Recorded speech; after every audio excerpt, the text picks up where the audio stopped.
tire. That's a question. Oh God, sorry. Oh, I didn't even realise that this was recording. Sorry. Oh man, I really apologise for doing that. I don't know what it is. There's just something about that man that puts me to sleep when he comes out with his "I'm sorry to ruin your little party, but I'm the chosen one and party time's over because I'm Drew McIntyre and I'm your future world champion." I don't know what it is about that man, but just, man, I tell you what, if you want 10 hours sleep, watch that guy. Oh, sorry, I'm still waking up. Where's my coffee?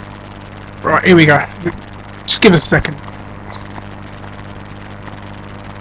Okay. Well, like, my computer just blows up, and MMA blows up, and there's so much that happened, so many things I want to talk about. So my master plan is to talk about one of these things quite early, as it's already been announced, and hopefully get some views and get some people talking. Now, one of the things that draws pro wrestling fans into MMA, or one person, is Brock Lesnar.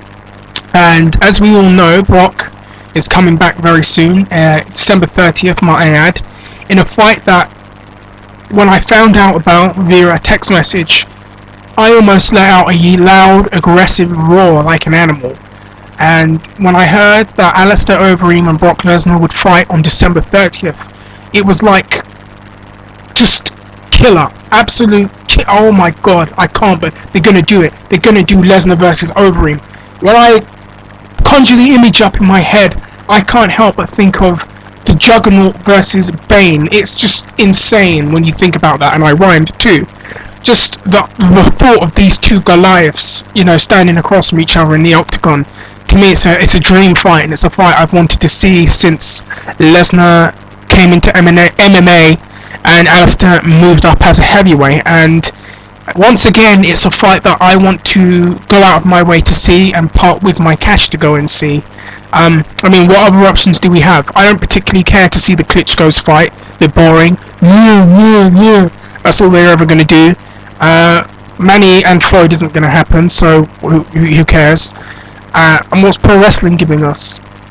There's just that fight intrigues me, and it makes me want to, there's so many questions about that fight, and how do I see it going, or what I see happening with that fight. We all know what Brock's biggest weakness is. It's been exposed to the whole world. When he faces a good striker, he's not bad at throwing a punch. We know he's got power, but when you start to hit him, he starts to break, and he starts to just completely get thrown off. When he fought the fight against Carwin, and then he fought Velasquez, I felt that really exposed one of the biggest holes ever. Because not just defensively, but mentally as well. Like when he was getting hit by Velasquez, you can hear him, and it's very audible, screaming no, no, no, no, no, like that really loudly. And a lot of people say that he tapped from strikes, which is very, very damaging to a fighter's career. I've never really understood why, so perhaps someone can explain that to me, because I'm actually kind of curious to kind of know why.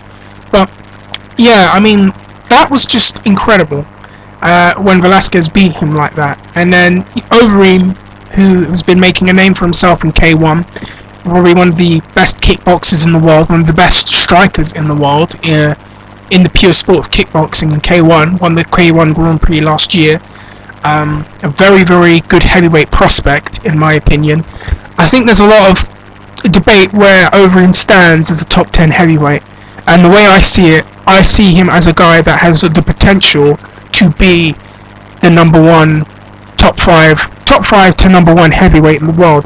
I just feel, and I'm not saying this to rubbish Alistair Overeem, I'm saying that I think he would have been far more cemented as a number one or a number two or a number three heavyweight had the fights with Fedor and Barnett and Verdum happened a lot earlier. When you look at who he's fought, I just felt he's looked impressive and he's demolished all of these guys. But I want to see him fight the sturdier guys, and some of that hasn't been his fault. I mean, he wanted to fight Fedor Emelianenko. He called out Fedor several times, and things didn't work out there. He's eventually fought for Fabricio Verdum, and I think that's kind of put him back up there. Obviously, he didn't fight Bigfoot Silva and Josh Barnett. That's not going to happen right now. The big question I have, we know that Alistair has great kickboxing, great striking. vicious leg kicks. Look at the leg kick that he hit Brett Rogers with. When he hit that kick on Rogers, you can see that Brett broke. Literally just broke mentally and was like, I've never been kicked like this in my life.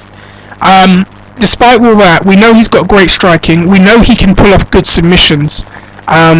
He's got a great guillotine. There's some footage of him pulling off a great triangle too, and he's got some grappling credentials. We know that. My one question mark with him, and this is where I think Lesnar is probably going to have to take the most advantage of, is the wrestling.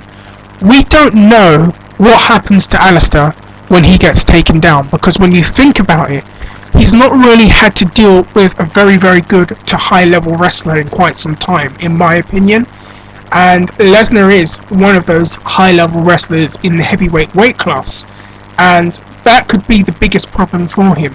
If he gets taken down, what's going to happen? If Lesnar can use his wrestling to wear him down and to put his weight on him and tire him out physically, and just use the wrestling and make it a wrestling match with Alistair, how is Alistair going to cope? And that's the one thing, the one hole I see that Alistair may have to answer and have answers for if Lesnar decides to take him down.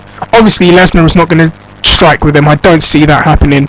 And Lesnar's grappling, his ground game has improved.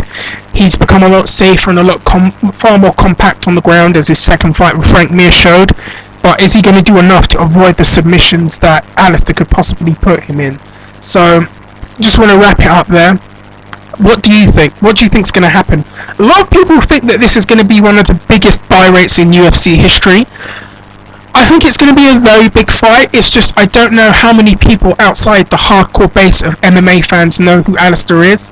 But I think that if the UFC do an effective job of promoting Alistair from now until then, and really make the effort to let fans know who he is outside of the hardcore base, the image of this huge giant Dutchman knocking guys out and, you know, looking the way he does could be a very, very easy way to get people interested.